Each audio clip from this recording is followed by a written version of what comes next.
Hindi mo pa rin ba alam maglagay ng product sa ating mga showcase? Para sa yung video na to. Kaya kung isa ka sa mga hindi pa alam kung paano maglagay ng mga product or items sa ating mga showcase, panoorin nyo itong video na to at tuturo ko sa inyo na step by step para magkalaman yung ating mga showcase. Lalo na yung mga nag-uumpisa pa lamang, no? So, kung wala pa kayong 600 followers, hindi pa kayo magkakaroon ng showcase mga boss mga idol, no? Kumbaga, hindi pa makikita yung mga product nyo sa showcase hanggat wala pa kayong 600 followers. Yun, bago din yung patuloy, don't forget to like and follow, no? And yun, umpisa na natin. Punta na tayo sa tutorial. Let's go! So siyempre, punta na tayo sa ating TikTok account. Kung wala ka pa 600 followers, o sakto-sakto rin sa inyo ito, panoorin nyo na. At para alam nyo na paano ba maglagay ng mga product sa ating showcase. Punta na tayo dito mga boss mga idol sa natin, profile natin.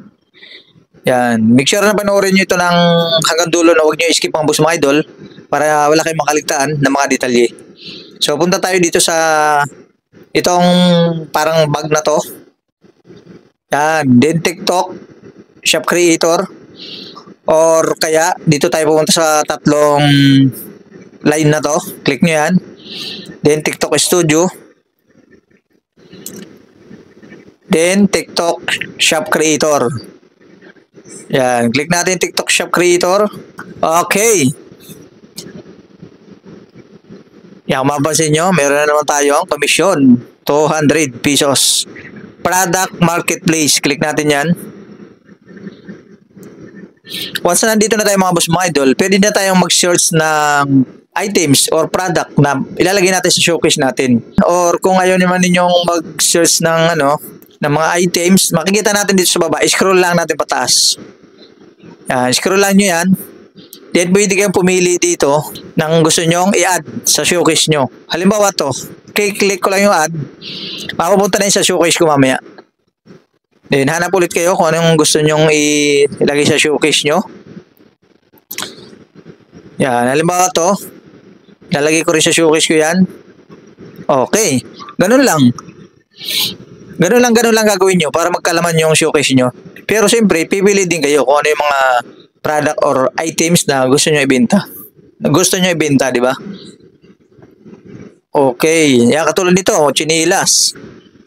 Alam mo ba ito? 14, earn 14.90. Try natin i-add to. Then, ito pa. 18, 190. Okay na to. 100. So ngayon, punta na tayo sa showcase natin mga boss mga idol. Basta lagi ninyong tandaan mga boss mga idol, kung wala pa kayong 600 followers, hindi nyo pa makikita yung mga product sa showcase mo. Okay. Dito na tayo sa showcase ko, no? Ano ko lang to. Hanapin natin yung mga inad ko dito. Ito na yung mga items na binibenta ko dito sa ating shop, no? Sa showcase natin, sa account natin. Yan lahat, yung mga in-add ko na dito sa showcase.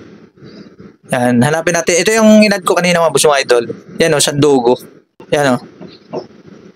Yan. Then yung may in-add pa tayong iba. Diba, makikita nyo agad yan dyan. Once na mayroon na kayong 600 na followers, 600 pataas mga boss mga idol. Ito yung nilagay din natin kanina, yung in-add natin, yan. Oh, di ba? Ganoon lang kadali. Maglagay ng mga items or product natin sa ating mga showcase. Kaya sa mga gusto namang malaman kung paano maglagay ng yellow basket sa ating mga video, orin nyo na lang mga boss sa susunod nating video, ano? Dahil marami pa tayong gagawin ng mga tutorial para makatulong, no, sa mga tulad nating mga small affiliate. Kaya kung hindi ka pa naka-like and naka-follow, follow na kayo mga boss mga idol. At paki-share na rin ang video na to para makatulong din tayo sa iba. So maraming salamat sa panood at kita-kits na lang tayo sa susunod na video.